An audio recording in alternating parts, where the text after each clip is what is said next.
السلام عليكم، مساء الخير للجميع.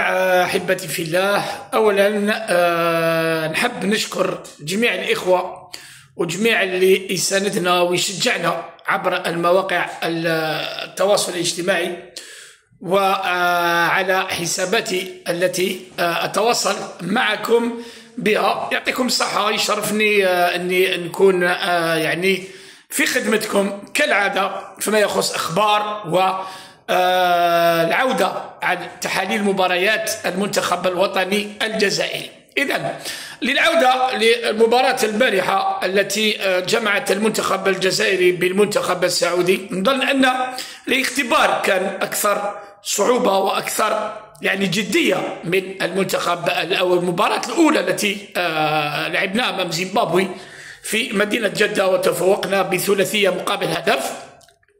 نظن أن النقاط إيجابية كثيرة، كما يقولوا رب ضرة نافعة. هناك لاعبين كانوا مصابين لم يستطيعوا الالتحاق بهذا التربص وغابوا عن المباراتين، زيمبابوي أولا وفريق السعودية في المباراة الثانية. إذن أول شيء نستطيع أن نقول أن الناخب الوطني جرب العديد من اللاعبين وجرب 2 أو 3 خطط تكتيكية يعني مغايرة لنمط اللعب الذي ألفنا أن نرى به المنتخب الوطني يلعب بها. إذا اليوم أول شيء نخرج به هو أن لدينا لاعبين، لدينا تعداد بشري يسمح ويمنح حلول للناخب الوطني بيتكوفيتش، عكس ما أراد أن يروج البعض لما كان فيه هناك يعني بعض المشاكل في مباراتي أوغندا وغينيا وحتى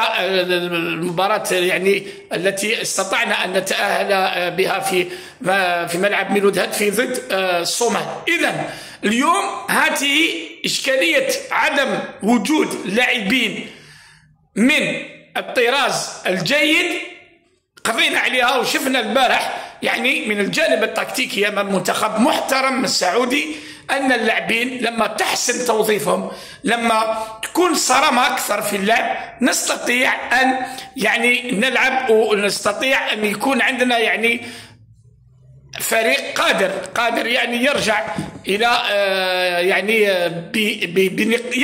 يخرج بنقاط إيجابية. أبرزها لعلها هي تلك النقاط التي رأيناها فيما يخص لاعبين كلاعب زين الدين بالعيد، كلاعب الشرقي سمير، كلاعب إسماعيل بن ناصر المتألق والعائد بقوة في المباراتين الأخيرتين. شاهدنا أن الناخب الوطني يستطيع أن يلعب 3-5-2، جرب في وقت مضى 3-4-3 ولعب 4-4-2، لعب 4-2-3-1، 4-3-3 يعني تقدر تتحول إلى 4-1-4-1. الحمد لله يعني لما يكون عندك تعداد بشري جيد تستطيع أن تلعب بهذه يعني بهذه الخطط التكتيكية. الحمد لله اليوم شفنا أمور صحيح سلبية جدا، وكذلك أمور إيجابية تبشر بالخير، خاصة لما يرجع لاعبين كعمورة إن شاء الله يرجع في الكان، دويري، بن سبايني، شايبي، يعني تكون عندنا حلول أخرى نستطيع أن نعتمد عليها في كأس إفريقيا المقبلة. إذن في عجالة اليوم أهم ما نستطيع أن نخرج به في هذه المباراة هو أننا نستطيع أن نكون فريق تنافسي يلعب أدوار جيدة في الكان المقبلة إن شاء الله، وتحضير كأس العالم بتعداد بشري لا بأس به. نتمنى فقط أن تكون يعني يكون فيه دعم كبير معنوي لهذا المنتخب، وأن نبقى كلنا وراء المنتخب الوطني، واحترام. من حقك تنتقد، من حقك تقول رأيك، من حقك يعني تمد الأمور التي السلبية، ولكن يجب احترام خيارات الناخب الوطني، لأن الوقت ما بقاش.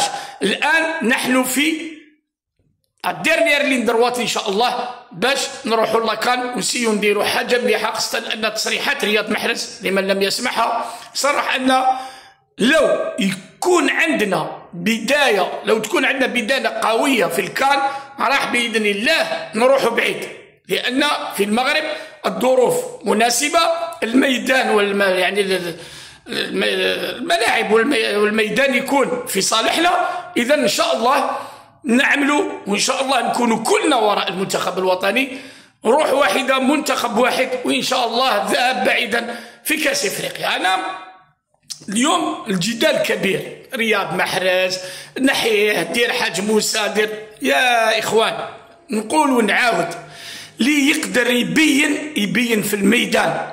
الهضرة ما دير والو، هذه باش نتفاهموا مليح خاوتي. الهضرة راح تزيد الضغط على اللاعبين هذوما، راح تزيد ضغط كبير عليهم. رياض محرز اليوم شئنا أم أبينا قيمة ثابتة، قطعة أساسية في المنتخب الوطني. بن ناصر الذي كان البعض يقول انتهى بن ناصر، خلاص بن ناصر لا يلعب الكان، بن ناصر هاو رد بفعل بن ناصر، هاو الرد والجواب إسماعيل بن ناصر فوق أرضية الميدان. ماذا تقولون الآن؟ العديد منكم أو بعضكم كان يقول علينا الاستنجاد بماكسيم لوبيز. اي نعم ماكسيم لوبيز، ما عليناش، بصح شفتوا بن ناصر البارح الدور اللي داروا ولا ما شفتوش؟ ما شاء الله، بسم الله ما شاء الله. ما تسرعوش، حكموا بالمنطق بوش تشوفوا، ما تحكموش بوش تقراوا بوش يقولوا لكم. حذاري يا إخوان، حذاري. خسرنا 2 مرات كاس افريقيا في الدور الاول على جال الضغط السلبي، على جال الامور التافهه واللي ما عندها حتى معنى. داكور خوتي، دونك اليوم لازم نبقاو جسد واحد، روح واحده وراء المنتخب الوطني. اكيد لما نشوفوا مازا لازم يلعب نقولوا مازا لازم يلعب. لما نشوفوا زين الدين بالعيد، احنا لما قلنا زين الدين بالعيد قدم اوراق اعتماده للعب الكان، ما قلناش كاساسي، هذا دور المدرب الوطني، هو يعرف ان كان يبدا اساسي في دفاع بمحور 3 مدافعين، او يعاود يرجع كما يقول لك الله بير موندي مع بن سبعيني، هو يعرف خدمته. بصح تحب ولا تكره، زين الدين بالعيد بين باللي يقدر يجيب منافسه في المنتخب الوطني. سمير شرقي سواء على الجهه اليمنى او قلب دفاع بين انه قيمه ثابته وقيمه مضافه للمنتخب الوطني، قادر يجيب. سبحان الله.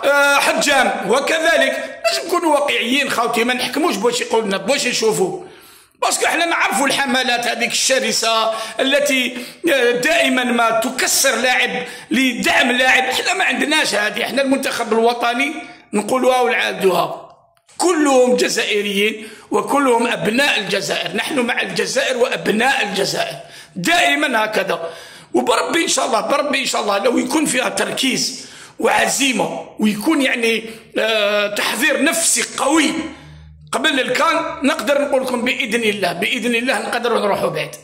تقولوا لي يا مؤمن نقدروا نروحوا بعيد، درناها في مصر نقدروا نديروها في المغرب، باسكو لي كونديسيون كليماتيك ديبرجمون تيران يساعدونا مقارنه بادغال افريقيا بكوتيفوار وكامرون. وشنو؟ بشرط ما نديروش ضغط سلبي، الضغط لازم يكون ايجابي، الضغط لازم يكون كيما يقول انتقادات بناءه واقعيه، ما تنفونتيش، ما تقولش لازم نلعبوا 3-5-2 غير باش تنحي محرز، لازم نلعبوا 3-5-2 ومحرز يقعد في الدكه غير باش تنحي محرز. لا هذه ما نقبلوهاش. المدرب الوطني على بالو واش راه يدير. ما تقدرش تقول نلعب 4-3-3 باش ما نلعبش مازا. محرز يلعب في 3-5-2، يلعب في السيتي، ويلعب مازا يلعب في 4-3-3 كان نيميرو 10. علاش لازم تنحي واحد على واحد؟ علاش التفكير الضيق؟ ما كاش كاع تحاليل تقنيه، ما درنا في تكنيكي تاكتيك، ما تصفيوش الحسابات يا جماعه الخير. هذا منتخبنا هذا، واش عندنا متنافس واحد المنتخب الجزائري.